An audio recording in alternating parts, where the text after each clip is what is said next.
The country is in deep mourning after the very unfortunate accident last Tuesday of a fly-sax aircraft at a place called Elephant Point, high up in the Aberdares. Now, the saddest thing for those who lost loved ones in this very, very sad and unfortunate aircraft accident is that it may take a very long time to find out exactly what happened. Unraveling the mystery of what happened helps people have closure. Naturally, in this kind of circumstances, nobody wants to take blame. And so it becomes very difficult to get answers to questions like, could it have been avoided? And if so, who was responsible? And going forward, what can be done to ensure that a kind of tragedy like this, under the circumstances that it occurred, does not happen again? Even sadder is the fact that this air crash snuffed out the lives of some very promising young pilots. Indeed, the main pilot was very competent. I'm told she was a natural as far as flying is concerned. My very deep and sincere condolences to all those who were touched by this accident. And going forward, I pledge to be as sensitive as possible as we look into what may have happened, and as we shed light, and ask a few pertinent questions that should make things clearer for all of us. And we will start to do that immediately after the short upcoming commercial break. You don't want to miss this.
Welcome back. Now, statistics have consistently shown that almost half of the people who go up in an aircraft are terrified. Flying is not fun for them because thousands of feet up there, they wonder, what could happen if something goes wrong? It's a very long way down. However, statistics consistently show us that flying is still the safest by far mode of transportation ever invented by man. Your chances of perishing in a fatal aircraft accident are 1 in a million. To break down that statistic even further, you'd need to fly daily, not for 55 years, not for 550 years, which would still be safe, not even 5,500 years.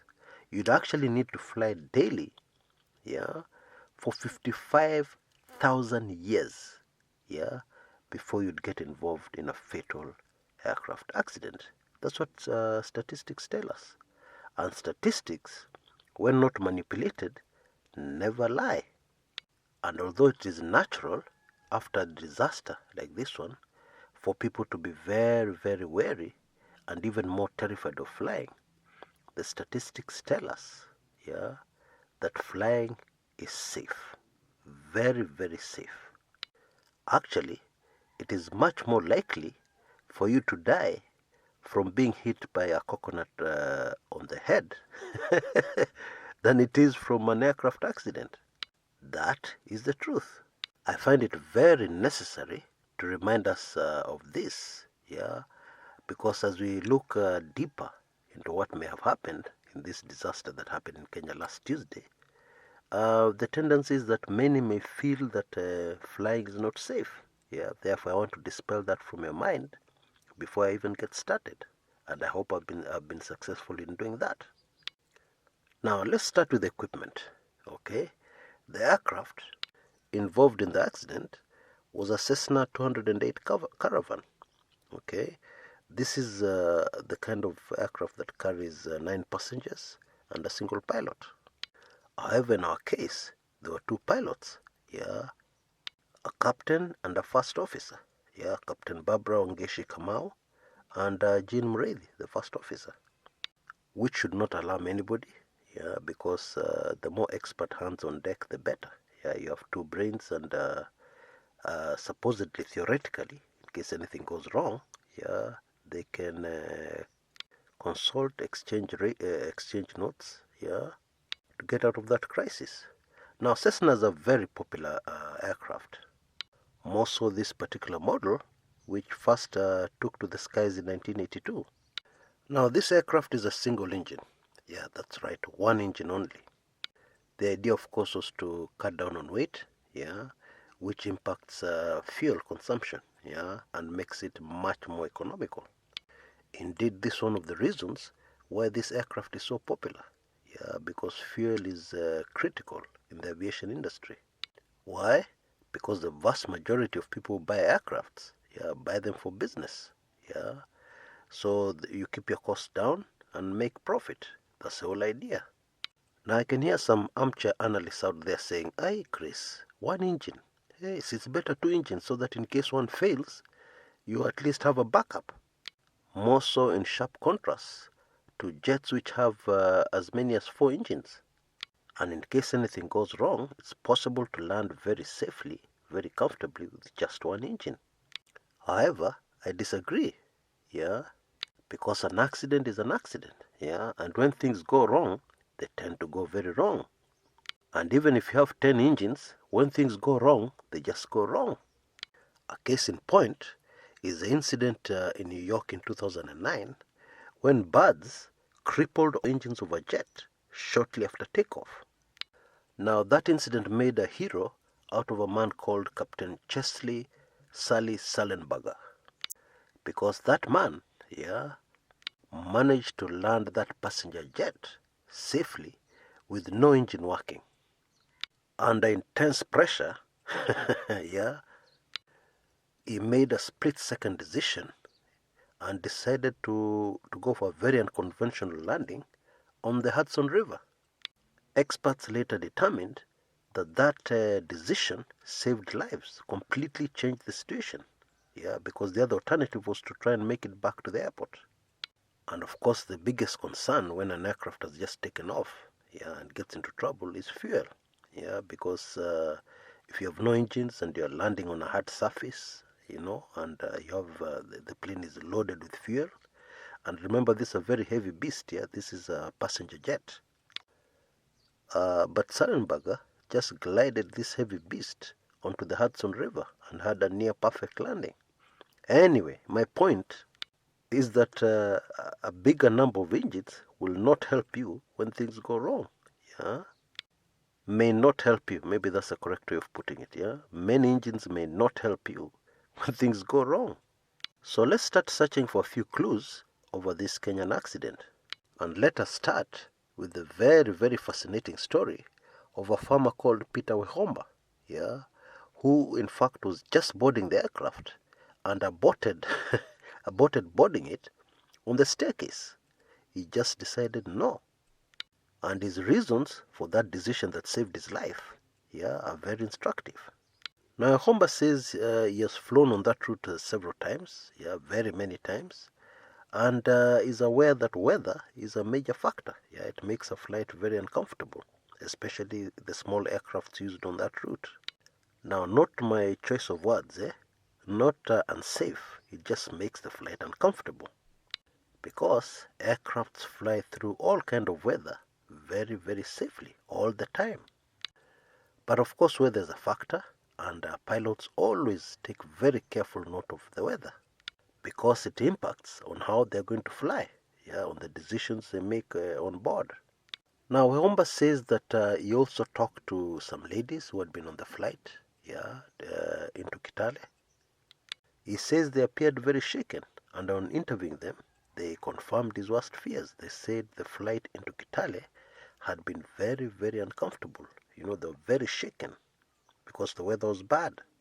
And so I'm assuming Wangeci is amongst the majority, who are terrified of flying and would not like to get into a flight where they're uncomfortable, even if they land safely, where you have to, the whole 1 hour, because the flight was supposed to last 1 hour, would just be horror. The ground crew of this particular airline really tried to convince him to get on board, but he was stubborn. He said, no, I've postponed my journey. And finally, they accepted and his luggage was removed and he was not on the flight. Now, of course, a pilot has the prerogative, if they feel that it's unsafe, the weather is too bad, they have the prerogative to refuse to fly, to ground the aircraft because of safety concerns.